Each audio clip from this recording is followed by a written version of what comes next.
तेरा वचन रोटी मेरी, तेरा वचन पानी मेरा, तेरा वचन रोटी मेरी, तेरा वचन पानी मेरा। खाकर मैं भूखा न रहूं, खाकर मैं भूखा न रहूं, पीकर मैं प्यासा न रहूं। मेरे यीशु यीशु, मेरे यीशु यीशु, मेरे यीशु यीशु, मेरे यीशु यीशु।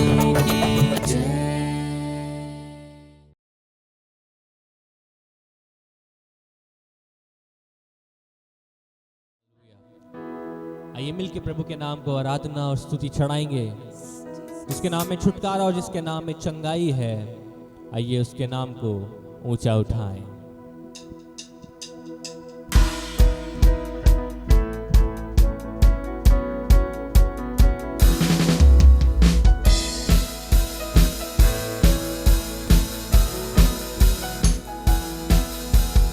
आराधना में है छुटकारा, आराधना में है चंगाई, गाइए। आराधना में है छुटकारा, आराधना में है चंगाई।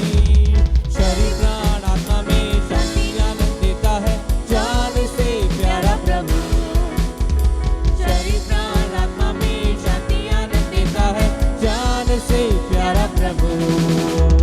प्रार्थना करे, आराधना करे, वो अच्छा है, कितना भला है। कहो हालेलुया। प्रार्थना करे, आराधना करे, वो अच्छा है, कितना भला है।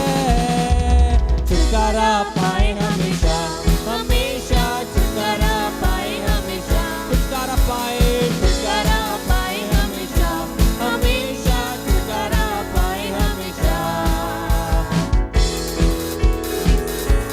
Thank you, Lord.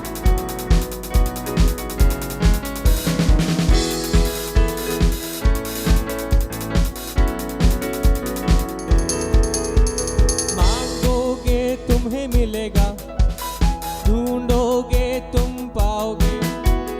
मांगोगे तुम्हें मिलेगा, ढूंढोगे तुम पाओगे।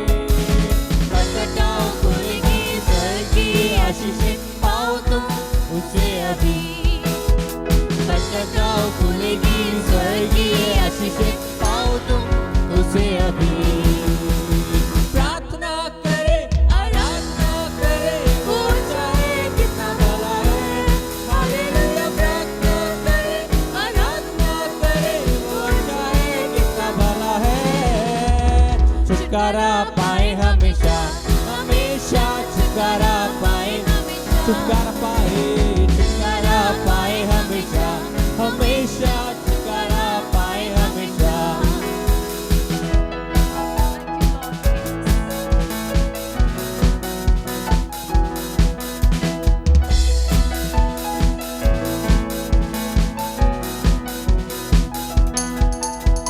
प्रार्थना करो निरंतर, प्रार्थना करो विश्वास से। प्रार्थना करो निरंतर, प्रार्थना करो विश्वास से। जल्दी जल्दी प्रार्थना, विश्वास की प्रार्थना तोड़ती है सारे बंधन। जल्दी जल्दी प्रार्थना, विश्वास की प्रार्थना खोलती है सारे बंधन। प्रार्थना करे, आराधना करे, वो अच्छा है, कितना भला है। हालेलुया। प्रार्थना करे, आराधना करे, वो अच्छा है, कितना भला है। छुटकारा पाए हमेशा, हमेशा छुटकारा पाए हमेशा, छुटकारा पाए, छुटकारा पाए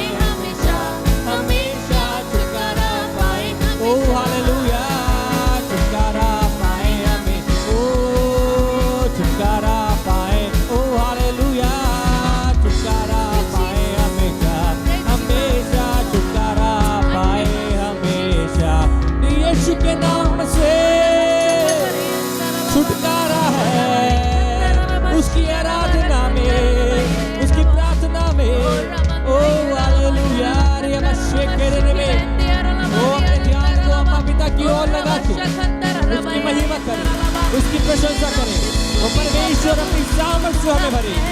ओ Thank hallelujah. you, Lord. Thank you, Lord Jesus. Thank you, Father. छुटकारा पाए हमेशा, हमेशा छुटकारा पाए हमेशा। आइए अपनी आंखों को बंद करके अपने ध्यान को परमेश्वर की ओर लगाएं। जीवन में कुछ भी क्यों ना होता रहे, हम उसकी प्रशंसा करते रहें। उसका नाम हमारे जीवन से महिमा पाता रहे, ये हमारी डिजायर हो मेरे प्रियो। कष्ट और मुसीबत और परेशानियां जीवन में रहेंगी, लेकिन उनके बावजूद हम प्रभु की महिमा करते रहें। ऐसा प्रभु फजल हमें दे।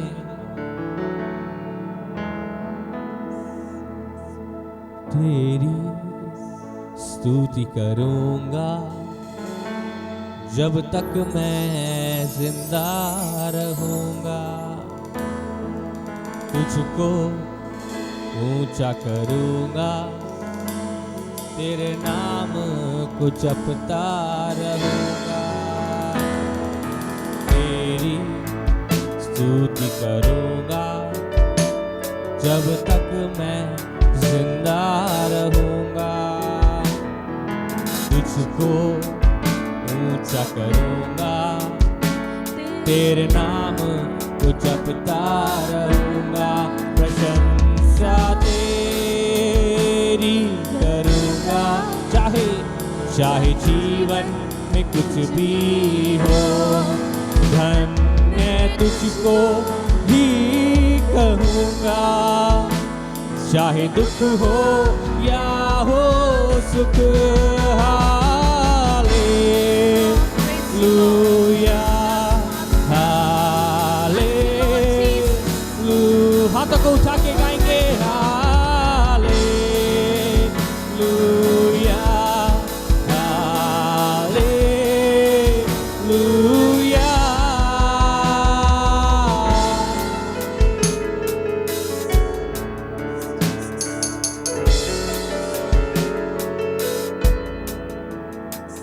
ये दिल तुझको समर्पित, मेरा सब कुछ तुझको अर्पित। हाँ, ये दिल तुझको समर्पित, मेरा सब कुछ तुझको अर्पित। मेरा उठना बैठना सब कुछ तू जांचता है, मुझे छू के पवित्र कर दे ऐ मेरे प्यारे प्रभु। हालेलुया हालेलुया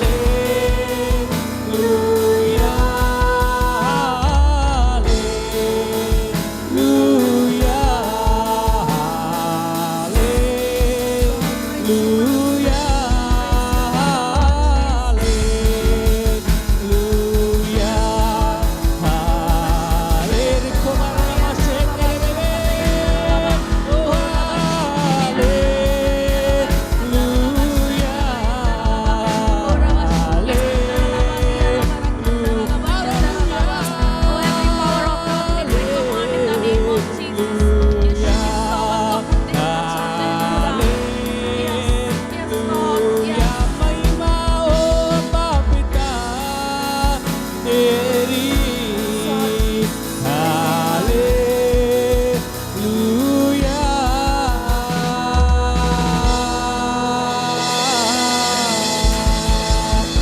बजा के परमेश्वर को, राजाओं के राजा को, प्रभुओं के प्रभु को महिमा दे।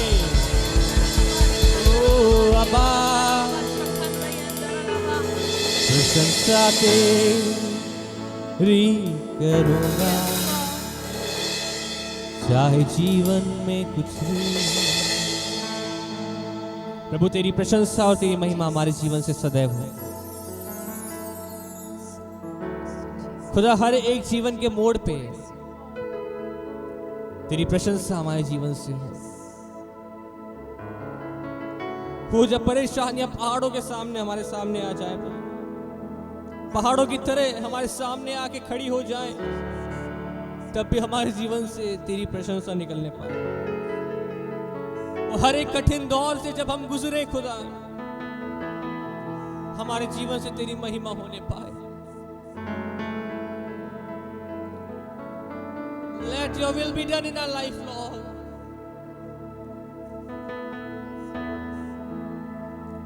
जब तक हम जिंदा रहे, हम अब्बा तेरी आराधना और तेरी प्रशंसा करते रहे खुदा। आइए प्रभु के दास के द्वारा उस जीवित कलाम को जो हमारे लिए प्रभु ने दिया है, उसे सुने।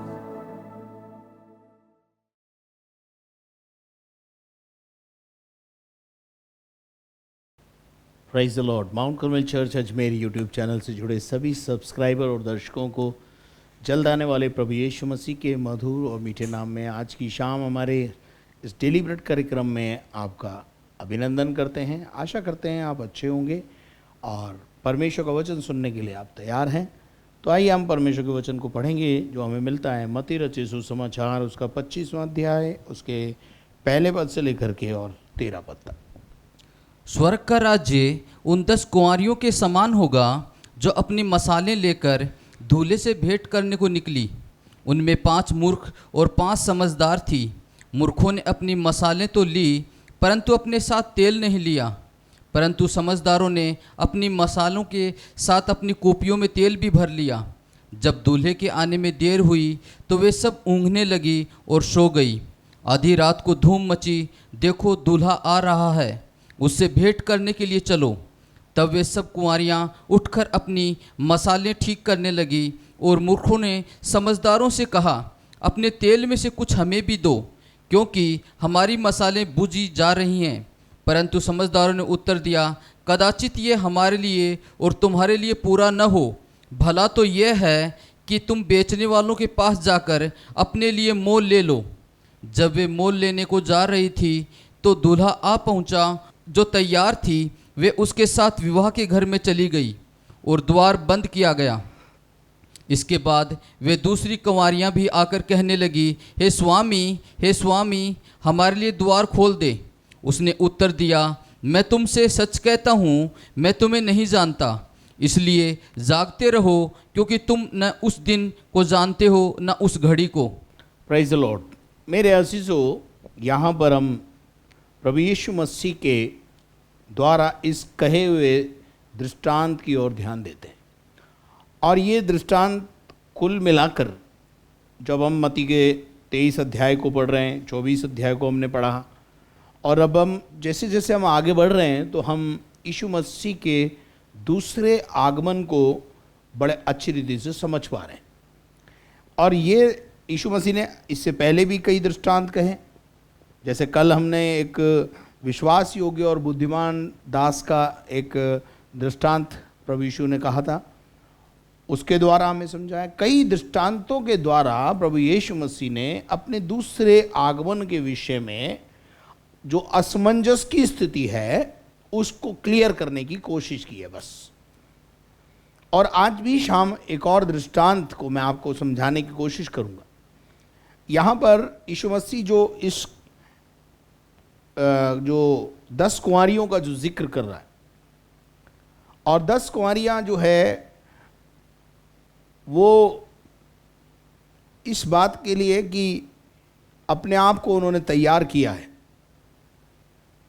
और ये यीशु मसीह के दूसरे आगमन के विषय में आपको एक जागरूकता उत्पन्न करने के लिए कहा गया दृष्टांत है, ताकि आप समय और असमय तैयार रहें। और आपकी तैयारी किस प्रकार से होनी चाहिए उस बात को सिखाने के लिए यीशु मसीह ने यह दृष्टांत कहा है। तो यहाँ पर अपन देखते हैं कि उस ज़माने में जब यीशु मसीह इस दृष्टांत को कह रहा है तो कुंवारी लड़कियां जो थी वो अपने आप को तैयार करती थी। दूल्हे के आने से पहले, शादी की तारीख तय होने से पहले या दूल्हे के आने से पहले वो अपने आप को तैयार करती थी। और यहाँ पर 10 कुंवारियों का जो जिक्र है, वो 10 की 10 कुंवारियाँ जो हैं अपने ब्याह का की तैयारी में लगी हुई हैं। लेकिन हम यहाँ पर दो भागों में इन बातों को देखते हैं। यीशु मसीह ने इसको दो भागों में बांट दिया। 5 कुंवारियों के लिए वहाँ लिखा है कि 5 कुंवारियाँ जो थी वो बुद्धिमान कुंवारियाँ थी, जिन्होंने अपने आप को तैयार भी किया और अपनी मशालों को लिया और साथ में अपनी मशालों के साथ कुपियाँ भी ली एक्स्ट्रा ऑयल लेने के लिए, ताकि यदि दूल्हे के आने में अगर कुछ थोड़ी बहुत देरी हो जाए। मेरे अजीज़ों, जब ये दृष्टांत लिखा जा रहा है या यीशु मसीह जब ये दृष्टांत बता रहा है, उस समय में यहूदियों के बीच में जब विवाह होता था तो अक्सर जो है वो रात्रि के समय में या संध्या काल के ढलने के बाद दूल्हे का आने का समय हुआ करता था। और कभी कभी जब बारात आती थी, दूल्हा आता था, तो वो लेट भी हो जाता था। और लेट होना, बारात का लेट होना या दूल्हे का लेट हो जाना आज की तारीख में भी कोई बड़ी बात नहीं है, हो ही जाता है। और जब दूल्हा उस समय आता था तो दूल्हे के जो साथ में लोग होते थे वो बड़े शोर मचाते हुए और चिल्लाते हुए अपनी खुशी का, अपने दोस्त की शादी का, अपने किसी रिश्तेदार की शादी का खुशी का इजहार करते हुए सड़कों पर निकल जाया करते थे। ये सब बातें यहूदी कल्चर के अंदर पाई जाती थी। जैसा आज भी हम देखते हैं कि जब हमारे यहाँ से भारत के अंदर बारात निकलती है तो बैंड बाजा होता है, नाच गाना होता है, खुशियों का माहौल होता है और बारात लेकर के प्रोसेशन निकलता है। और इस प्रकार से जो अब दूल्हा भले 7 बजे पहुंचने के बजाय कई बार 9 बजे पहुंचता है, कई बार मध्य रात्रि को पहुंचता है, लेट आवर्स में पहुंचता है। और ये बात जो है इज़राइल देश में भी पाई जाती थी। और वो इज़राइल देश के अंदर यीशु मसीह इस बात को इस दृष्टांत के माध्यम से अपने दूसरे आगमन के विषय में हमें अलर्ट कर रहा है बस। और यहाँ पर अपन देखते हैं कि उसने दूल्हे से मशाले लेकर दूल्हे से भेंट करने को निकली। उनमें 5 मूर्ख थी और 5 समझदार थी, बुद्धिमान थी। मेरे अजीजों, यीशु मसीह ने अपनी देह के दिनों में मत्ती के 7 अध्याय और उसके 24 पद से लेकर 27 पद तक वहाँ पर भी एक बुद्धिमान और एक मूर्ख व्यक्ति का जिक्र किया है। तो वहाँ खैर वो बात दूसरे आगमन को नहीं बताती है, परंतु वहाँ भी बुद्धिमान और मूर्ख का एक उदाहरण देकर के समझाने की कोशिश की। जरा मैं चाहूँगा कि हम पहले उसको भी जरा पढ़ लें। इसलिए जो कोई मेरी ये बातें सुनकर उन्हें मानता है, जो मैं तुम्हें बताता हूँ उन्हें मानता है, वह उस बुद्धिमान मनुष्य के समान ठहरेगा, वो उस बुद्धिमान मनुष्य के समान ठहरेगा जिसने अपना घर चट्टान पर बनाया है। अपना घर चट्टान पर बनाया। बुद्धिमान ने अपना घर चट्टान पर बनाया, यानी उसने गहरी नींव को खोदा और नींव को वहाँ तक खोदा जहाँ तक चट्टान जैसी भूमि नहीं आई। मेरे अजीजों, इस बाइबल बताती है कि जब इस बुद्धिमान ने इस प्रकार से अपने घर को बनाया, चट्टान पर घर बनाया, तो आंधियां आई, तूफान आए और घर को गिरा नहीं पाए। लेकिन बाइबल बताती है कि मूर्ख व्यक्ति ने, वहां एक मूर्ख व्यक्ति का भी जिक्र है, जरा पढ़ेंगे उसको आगे। और आंधियां चली, हाँ, और उस घर से टकराई, हाँ, फिर भी वह नहीं गिरा, क्योंकि उसकी नींव चट्टान पर डाली गई थी। आगे, परंतु जो कोई मेरी ये बातें सुनता है, हाँ, और उन पर नहीं चलता, हाँ, वह उस निर्बुद्धि मनुष्य के समान ठहरेगा, निर्बुद्धि मनुष्य के समान, यानी मूर्ख व्यक्ति के समान, जिसने अपना घर बालू पर बनाया है। जिसने अपना घर, दोनों ने बनाए। आज बहुत सारे लोग हैं जो घर बना रहे हैं, लेकिन कुछ बालू रेत पर बनाते हैं। ये बालू रेत जो है हमारे मनुष्य के द्वारा बनाए गए सिद्धांत,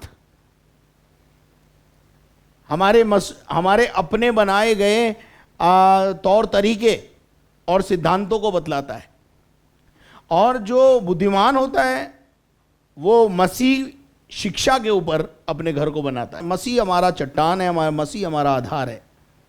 कौन मसीह? यीशु मसीह। और जो यीशु मसीह की बातों को लेकर, यीशु मसीह की शिक्षा को लेकर अपने घर की नींव रखता है, वो घर आंधी और तूफान से गिरता नहीं है। जो घर परंपराओं पर, रीति रिवाज और कस्टम और सिस्टम पर बनाया जाता है, उसके गिरने के चांस ज़्यादा होते हैं, क्योंकि वो बालू रेत पर खड़ा किया गया एक घर है जो थोड़ी सी आंधी और तूफान से जब सामना नहीं कर पाते और गिर जाते हैं। लेकिन जो मसीही शिक्षा में मजबूत होते हैं, जिन्होंने अपने घर को चट्टान पर बनाया, वो बुद्धिमान हैं। और जो परंपराओं पे, रीति रिवाज और कस्टम सिस्टम पर अपने घर को बनाते हैं, हमारी परंपरा ये है, हमारा ये है, हमारा वो है, हमारा सिद्धांत ये है, हमारा मनुष्य के द्वारा बनाए गए परंपराओं और रीति रिवाज, कस्टम सिस्टम के ऊपर अपने घर का निर्माण करते हैं, अपने परिवार का निर्माण करते हैं, वो घर आंधी और तूफान में गिर जाते हैं। तो यहाँ पर भी हम देखते हैं कि यीशु मसीह ने किसी बात को समझाने के लिए एक बुद्धिमान और एक मूर्ख व्यक्ति का उदाहरण दिया। अब अगर हम मत्ती के 25वें अध्याय को पढ़ते हैं तो वहाँ 10 कुंवारियाँ हैं, 10 में से 5 को बुद्धिमान बताया गया है और 5 को जो है वो मूर्ख की श्रेणी में रखा गया है। अब अपन देखते हैं कि आगे जो मूर्ख है वो और जो बुद्धिमान है, उन दोनों में अंतर क्या है। क्या अंतर है जरा पढ़ेंगे। मूर्खों ने, तीसरा पद, मूर्खों ने अपनी मसालें तो ली, मूर्खों ने अपनी मसालें तो ली, परंतु अपने साथ तेल नहीं लिया। अपने साथ अपनी कुपियों में तेल नहीं लिया, एक्स्ट्रा ऑयल नहीं लिया। उन्होंने इस बात का अंदाजा नहीं लगाया कि अगर दूल्हे के आने में देरी हो गई तो क्या होगा। मेरे अजीजों, मनुष्य को हमेशा अपने जीवन के अंदर दूरदृष्टि का रखना बहुत जरूरी है। ये जो 5 समझदार थी, इनने मशालें भी ली और अपने साथ दूरदृष्टि रखी। दूरदृष्टि का मतलब क्या है मालूम है? आगा पीछा सोच लेना। अगर ऐसा हो गया तो उस परिस्थिति में मैं क्या करूंगा, उसके बारे में सोचना। अगर आपको पता है कि सामने से बुरे दिन आ रहे हैं, उन बुरे दिनों से निपटने के लिए आपको क्या करना है, वो अगर आपने सोच लिया तो आप बुद्धिमान हैं। और अगर आपने उस बारे में सोचा ही नहीं कि आने वाले दिनों में यदि मेरे जीवन के पास या मेरे डेरे के नज़दीक बुरे दिन आए या कोई समस्या आई तो मैं उससे निपटूंगा कैसे। मैं अक्सर एक कहानी बच्चों को बताता हूं, जिसमें यह बताता हूं कि समय रहते हुए जो काम तुम्हें दिया गया है उसको बुद्धिमानी के साथ करना। अगर हम बुद्धिमानी के साथ काम करेंगे, जैसे एक समय दिया जाता है बच्चों को पढ़ाई के लिए, अगर उस पढ़ाई के समय में बच्चे ने अगर पढ़ाई नहीं की तो वो उस दलदल में फंस जाएगा जो सामने रखा हुआ है। लेकिन अगर वो पढ़ाई कर रहा है और अपने जीवन को अच्छी रीति से चला रहा है, बुद्धिमानी के साथ चल रहा है, तो वो आने वाले समय में उस दलदल को हटाकर वहां अपने लिए एक महल खड़ा कर देगा।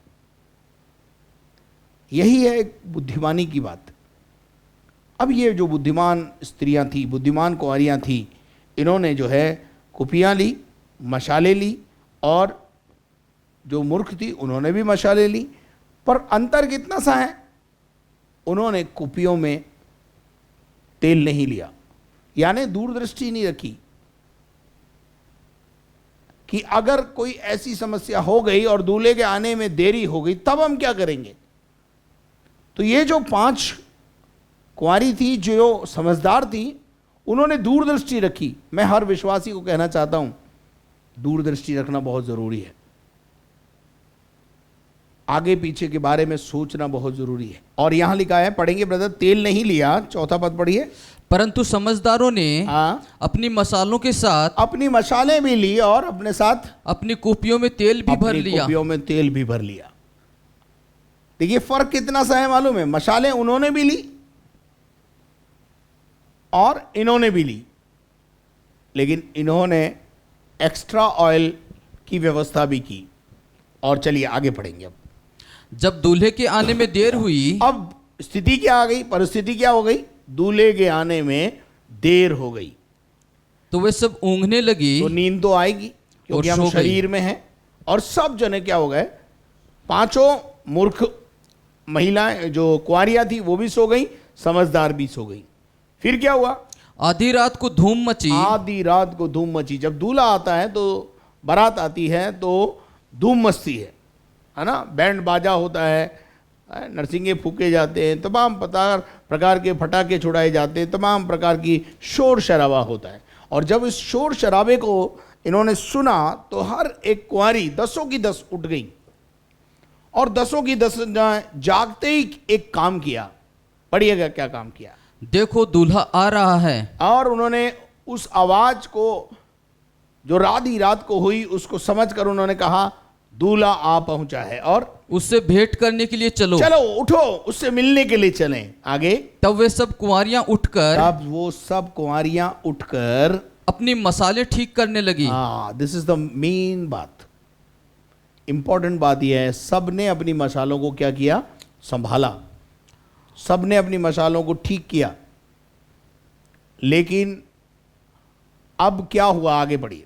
और मूर्खों ने समझदारों से कहा। और मूर्ख जो कुंवारियां थी उन्होंने समझदार से कुछ कहा। क्या कहा, अपने तेल में से कुछ हमें भी दो। हमारी बत्तियां, हमारी मसालें जो हैं टिमटिमा रही हैं और हमारे दियों में तेल खत्म हो गया है और हमें तुमसे तेल की ज़रूरत है। और फिर क्या हुआ, क्योंकि हमारी मसालें बुझी जा रही हैं। हमारी मसालें बुझी जाती हैं। और परंतु समझदारों ने उत्तर दिया। मसालें क्यों बुझ रही हैं, मसालें क्यों बुझ रही हैं, क्योंकि उनके अंदर, उन दियों के अंदर क्या हो गया है, तेल खत्म हो गया है। और दूसरी बात, कुपियों में तेल हमारे पास एक्स्ट्रा नहीं है। यानी हमने समझदारी से काम नहीं लिया, तुमने समझदारी से काम लिया। अब तुम एक काम करो, तुम हमें थोड़ा सा ऑयल दे दो ताकि हमारे दिए भी जल जाएं। फिर उसके बाद क्या हुआ, परंतु समझदारों ने उत्तर दिया। समझदारों ने उत्तर दिया, कदाचित ये हमारे और तुम्हारे लिए पूरा ना हो। भाई अगर हमने तुम्हें दिया तो हमारा स्वर्ग भी खतरे में हो जाएगा। हमने तुम्हें दिया तो जब दूल्हा आएगा उसके आने में अगर थोड़ी और देरी हो गई, किसी कारण से नाच गाने में ज़्यादा टाइम लग गया, तो हमारा तो खुद का दिया बुझ जाएगा। फिर अगर हमने तुम्हें दिया तो ना तो हम उनका स्वागत कर पाएंगे और ना तुम कर पाओगी।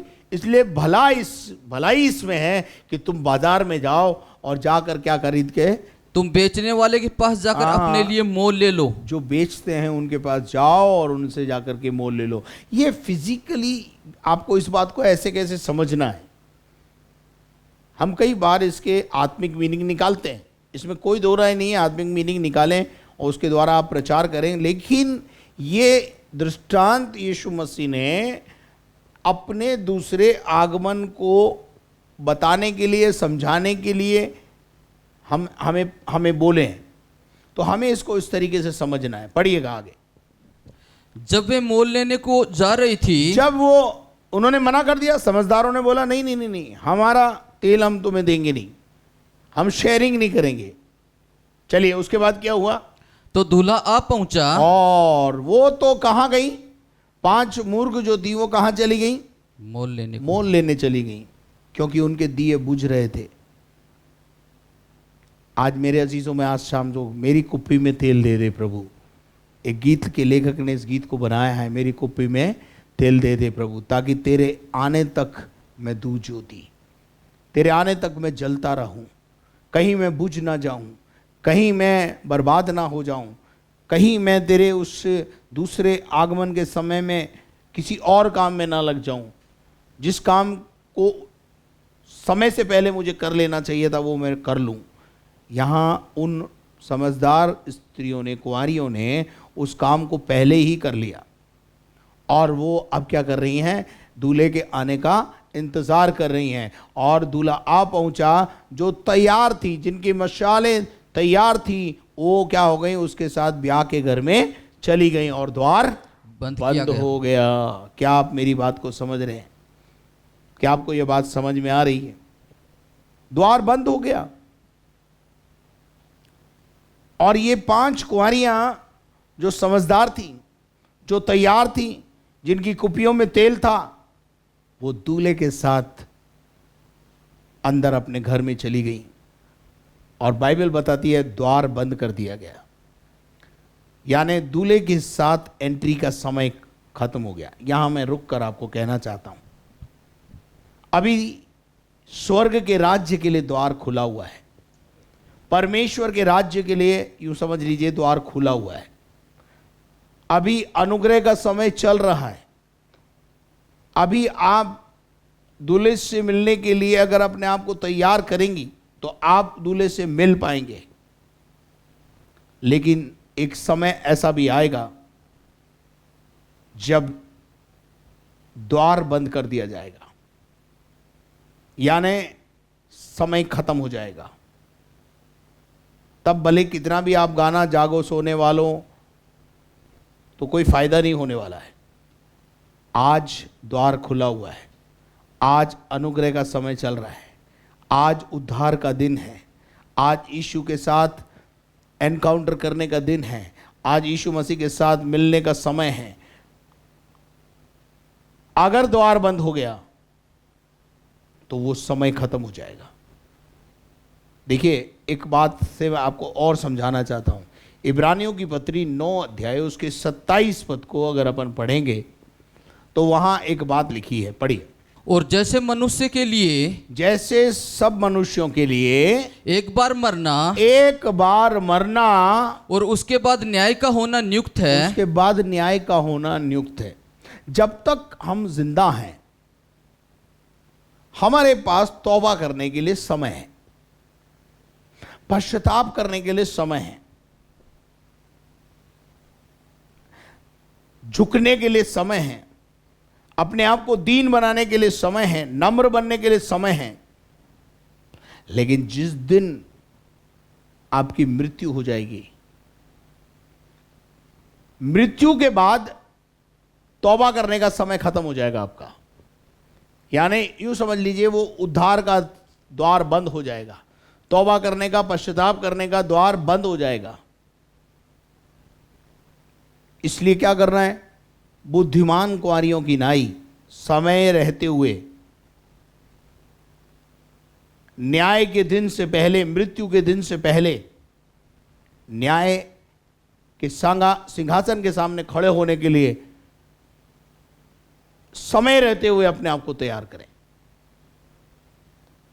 एक इमेजिनेशन है, एक व्यक्ति न्याय के सिंहासन के सामने पहुंच गया और सबका न्याय हो रहा था, और जब सबका न्याय हो रहा था, जब इसकी बारी आई तो इसने ईश्वर से एक निवेदन किया।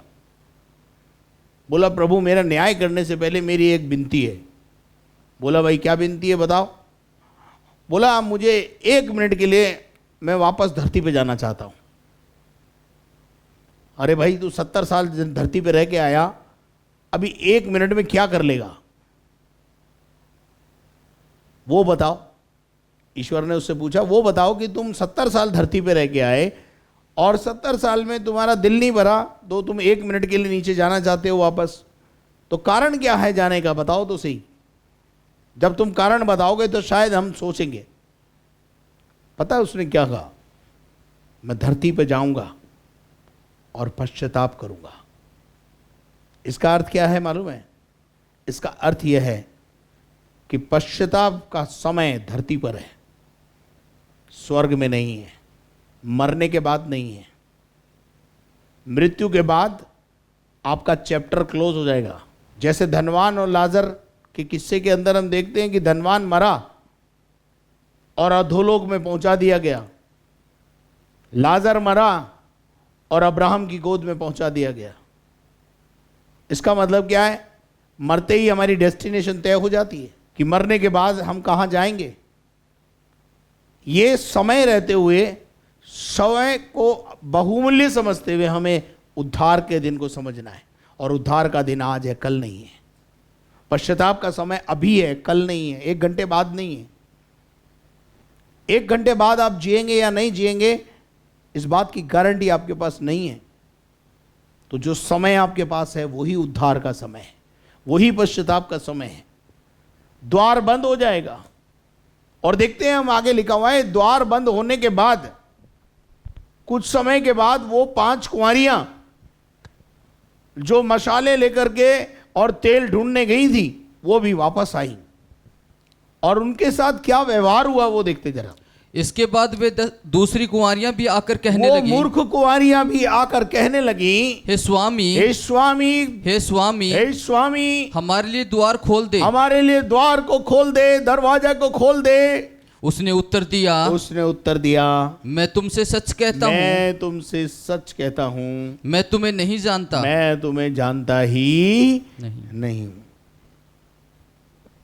बुद्धिमानी से अगर काम लिया होता तो दूल्हे के आने पर मशालें जल रही होती, और जैसे वो 5 कुंवारियों ने दूल्हे के साथ एंट्री मार ली, ये 5 कुंवारियां भी मार सकती थी, क्योंकि मशालें भी थी।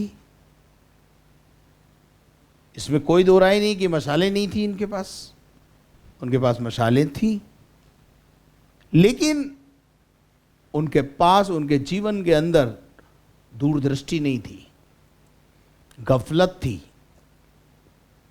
आलसी जीवन था, कल पर भरोसा था,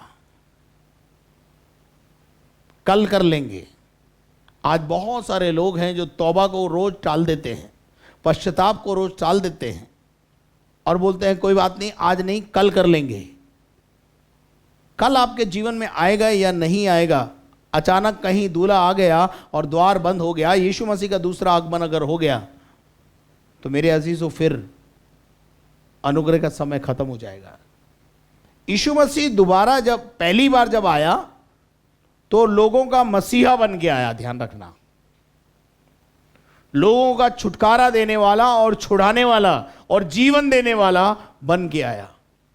लेकिन जब यीशु मसीह दोबारा आएगा, दूसरी बार जो उसका आगमन होगा, वो मसीहा के रूप में नहीं आएगा, परंतु न्यायी के रूप में आएगा, जजमेंट करने के लिए आएगा, न्याय करने आएगा। है ना, किसी गीत के लेखक ने लिखा है, न्याय करने आने वाला है, वो जगत का न्याय करेगा, मानव जाति का न्याय करेगा। और जब तक उसका दूसरा आगमन नहीं है, जिस प्रकार से नूह की किश्ती का द्वार खुला था, उसी प्रकार से आज भी उद्धार का द्वार खुला हुआ है। आज भी आप अपने जीवन के अंदर स्वर्ग जाने के लिए आप सुनिश्चित हो सकते हैं। आइए आज शाम के समय में जब ये महिलाएं वापस यीशु के पास आई, उस दूल्हे के पास आई, उस बैंक्वेट हॉल के पास आई जहां विवाह हो रहा था, बाइबल बताती है द्वार बंद हो गया था। तो क्या कहा उन्होंने, जरा पढ़ेंगे इसको, कि इन्होंने निवेदन किया, हे स्वामी, हमारे लिए द्वार खोल दे, ओपन द डोर। खटखटाया होगा, देखिए खटखटाओ तो तुम्हारे लिए खोला जाएगा, लेकिन एक समय ऐसा आएगा कि खटखटाओगे तो खोला नहीं जाएगा। तो आज खटखटाओगे तो खटखटाने पर द्वार खुलेगा, लेकिन एक समय आएगा कि खटखटाने पे भी द्वार नहीं खुलेगा। कई बार लोग अपने हाथों से अपने जीवन के सुनहरे अवसरों को जो उनको मिलते हैं उनको खो देते हैं। बाइबल बोलती है ना कि खटखटाओ तो तुम्हारे लिए खोला जाएगा, ढूंढोगे तो तुम पाओगे। लेकिन आज ये खटखटा रही है ना, क्यों नहीं ये आयत इनके जीवन में पूरी हो रही है? लिखा है उन्होंने द्वार। इसके बाद वे दूसरी कुंवारियां भी आकर कहने लगी, हे स्वामी, हे स्वामी, हे स्वामी, क्या बोल रही हैं अपने उस दूल्हे को? स्वामी, हमारे लिए द्वार खोल दे। हे स्वामी, हे स्वामी। स्वामी बोलने से द्वार नहीं खुलेगा भाई, स्वामी बोलने से द्वार नहीं खुलेगा। लाजर को जब अब्राहम की गोद में देखा तो अब्राहम को उस धनवान ने पिता कहकर पुकारा। क्या बोला? हे अब्राहम, हे पिता अब्राहम। और उसने भी संबोधित करके ये बोला, हे बेटा। मेरे अजीजों, यहां ये महिलाएं स्वामी बोल रही हैं उसको, लेकिन उनका स्वामी उनके लिए द्वार नहीं खोल रहा है, क्योंकि समय जा चुका है। अवसर को इन्होंने बहुमूल्य नहीं समझा, अपनी लाइफ में अवेयरनेस नहीं रखी, जागरूकता नहीं रखी, इसलिए द्वार बंद कर दिया गया और हमारे लिए द्वार नहीं खोला गया। उसके बाद 12 पद को पढ़े। उसने उत्तर दिया, मैं तुमसे सच कहता हूँ। यीशु, हाँ, यहां पर दूल्हे ने अंदर से कहा, मैं तुम्हें जानता ही नहीं। कौन स्वामी स्वामी कर रहा है? कौन खटखटा रहा है? Door was closed. और यीशु मसीह ने 13वें पद में बहुत अच्छी बात बोली, पढ़े। इसलिए जागते रहो। इसलिए इतना सब कुछ समझाया और उसके बाद एक ही बात बोली। 13 लाइन में, 13वें पद में, 13वीं आयत में निचोड़ बताया। ये सब कुछ इसलिए बताया यीशु मसीह ने, इसलिए तुम क्या करो? जागते रहो। जागते रहो, जागते रहो। जागते रहो का मतलब है अपनी लाइफ के अंदर अवेयरनेस रखो, जागरूक रहो, अपनी आत्मा के प्रति जागरूक रहो, अपनी कुपियों में तेल भरा रखो जिस प्रकार से उन्होंने भरा रखा। और उसके बाद क्या लिखा है? क्योंकि तुम ना उस दिन को जानते हो, ना तो तुम उस दिन को जानते हो और ना उस घड़ी को, ना उस घड़ी को जानते हो, इसलिए क्या करो? अपने आप को जागते रहो, तैयार रहो। इन 10 कुंवारियों का जो जिक्र यीशु मसीह ने बताया, इसमें बहुत सारी आत्मिक बातें आप निकाल सकते हो, लेकिन मैं ये सब बातें नहीं निकाल रहा। मैं सिर्फ इस दृष्टांत की सीधी सीधी बात आपको बता रहा हूं और निचोड़ बता रहा हूं कि निचोड़ की बात यह है, सारांश की बात यह है कि यीशु मसीह के आगमन में भी देरी हो सकती है, या आज रात भी उसका आगमन हो सकता है। इसलिए मुझे और आपको प्रभु कह रहा है कि उन बुद्धिमान कुंवारियों की नाई अपने जीवन के अंदर, कुपियों के अंदर तुम क्या भर लो? तेल को भर लो और अपने दूल्हे का इंतज़ार करो। और दूल्हा जब आएगा तो मेरे अजीजों, द्वार बंद हो जाएगा, और जब द्वार बंद हो जाएगा उसके बाद चीखने से, चिल्लाने से कुछ होने वाला नहीं है। मुझे एक आयत याद आ रही है, मैं चाहता हूं कि उस आयत को मैं आपके साथ शेयर करूं। पढ़ेंगे नहूम की किताब, उसका 3रा अध्याय। नहूम की किताब 3रा अध्याय और उसके 14 पद को पढ़ें। घिर जाने के दिनों के लिए, घिर जाने के दिनों के लिए, जब तू घेरा जाए चारों तरफ से, यरूशलेम को समझा रहा है नहूम कि घिर जाने के दिनों के लिए पानी भर ले। पानी को क्या कर ले? भर ले। घिर जाने के दिनों के लिए पानी को भर ले और गढ़ों को अधिक दृढ़ कर। गढ़ों को क्या कर ले? अधिक दृढ़ कर। गढ़ों को क्या बना ले? दृढ़ कर। गढ़ों को अधिक दृढ़ कर ले। और कीचड़ में आकर गारा लताड़। और भट्टे को क्या कर ले? सजा ले। यानी ये सब अलर्टनेस को बता रहा है, इससे पहले कि वो दिन आए जो हमें घेर लें, हम अपने जीवन में अलर्ट हो जाएं। घिर जाने के दिनों के लिए, यानी समस्याओं के दिनों में, मुसीबत के दिन जब तेरे पर आए, या वो भयानक दिन जो प्रभु का दिन है वो आपके आए, उससे पहले अपने लिए क्या कर लें? पानी को भर लें और गढ़ों को अधिक दृढ़ कर लें, अपनी मशालों को तैयार कर लें और कुपियों में तेल भर लें। Praise the Lord. और क्या लिखा है? कीचड़ को ले और गारा को लताड़ और भट्टे को क्या कर ले? सजा ले।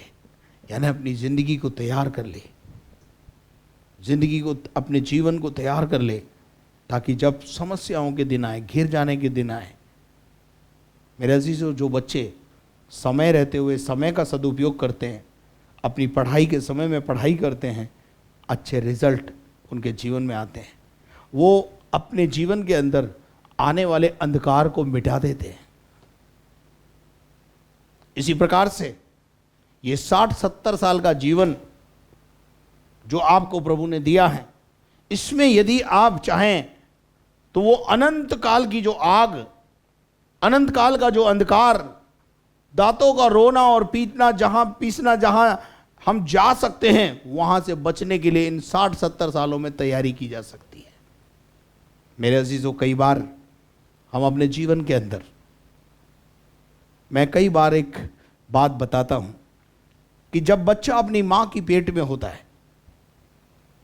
जब बच्चा अपनी मां की पेट में होता है और बच्चे को सारी जो सप्लाई होती है वो उसकी कॉर्ड से होती है, मां की कॉर्ड से जुड़ा हुआ होता है और उससे उसका सप्लाई मिलती है। लेकिन वो उन 9 महीनों में अपने आप को डेवलप करता है। और किसी ने उस बच्चे से पूछा कि तू तो अपनी मां की कॉर्ड से सब चीजें प्राप्त करता है, फिर तुझे पांव की क्या जरूरत है, तुझे हाथ की क्या जरूरत है, तुझे मुंह की क्या जरूरत, तुझे कान की क्या जरूरत, तुझे आंख की क्या जरूरत। बच्चे का अंदर से जवाब आता है, एक समय आएगा मैं इस दुनिया में से निकलकर दूसरी दुनिया में जाऊंगा। बच्चे का मां का जो पेट है वो 9 महीने बच्चा जो है वहां रहकर अपने आप को डेवलप करता है। काई के लिए करता है? इस दुनिया में आने के लिए। और जब वो बच्चा इस दुनिया में आता है तो अपने जीवन में उस पूरी तैयारी करके आता है। क्या आप मेरे बात को समझ रहे हैं? और जब हम इन दिनों में जागरूक रहते हैं, अपनी आत्मा के प्रति वचन को पढ़ते हैं, प्रार्थना करते हैं, संगति करते हैं, तो हम इस बात को ही तो प्रमाणित करते हैं कि ये दुनिया हमारा असली वतन नहीं है। एक दिन ये दुनिया छोड़कर हमें अगली दुनिया में जाना है, अनंत काल के जीवन में जाना है। इसलिए जहाँ जाना है वहाँ जाने के लिए अभी हम क्या कर रहे हैं? तैयारी कर रहे हैं। अगर बात समझ में आई हो तो यीशु मसीह के दूसरे आगमन के लिए आप भी अपने आप को तैयार करें। प्रभु आपको आशीष दे। आइए अपनी आंखों को बंद करें। प्यारे परमेश्वर, हम आपको धन्यवाद देते हैं सुंदर समय के लिए। हम प्रार्थना करते हैं प्यारे खुदावन प्रभु जी कि तेरे दूसरे आगमन के लिए हम में से हर एक को तैयार कर, हमारी कुपियों में तेल रहे और प्रभु हमें खटखटाना नहीं पड़े, हम देर से ना पहुँचे, ये सब बातें तू हमें समझ दे। प्रभु हम प्रार्थना करते हैं जो बीमार हैं उनकी चंगाई के लिए, और हम प्रार्थना करते हैं प्रभु जो जिनके आज जन्मदिन है और जिनके आज मैरिज एनिवर्सरी, उन सभी को यीशु मसीह की आशीष कहते हैं। खुदा हम घटें और आप बढ़ें, ये हमारे जीवन की इच्छा अभिलाषा है। शैतान की तमाम युक्तियां अंधकार के काम नाश हों। सारी महिमा तुझे देते हैं। प्रार्थना को यीशु मसीह के नाम से मांगते हैं, आमीन। और अब हमारे खुदावंद यीशु मसीह का फजल, खुदा बाप की मोहब्बत, पाक रूह की रिफाकत और शराकत अब से लेकर हमेशा तक हम सबों के साथ होती रहे, और हम सब बोले आमीन। And may God bless you. परमेश्वर आपको आशीष दे। यदि आपने हमारे चैनल को सब्सक्राइब नहीं किया है तो जल्दी से आप उसे सब्सक्राइब करें, बेल आइकन को दबाएं, शेयर करें और लाइक करें। और साथ में प्रार्थना टावर के नंबर्स आपके स्क्रीन पर हैं, आप उनका इस्तेमाल करें। प्रार्थना के निवेदन हमको भेजें, हम आपके लिए प्रार्थना करेंगे, परमेश्वर आपके लिए काम करेंगे। यदि आप हमारे चैनल से आशीष पा रहे हैं तो हमारे लिए प्रार्थना करें, और आर्थिक सहयोग के लिए अकाउंट्स की डिटेल स्क्रीन पर है। Thank you and God bless you.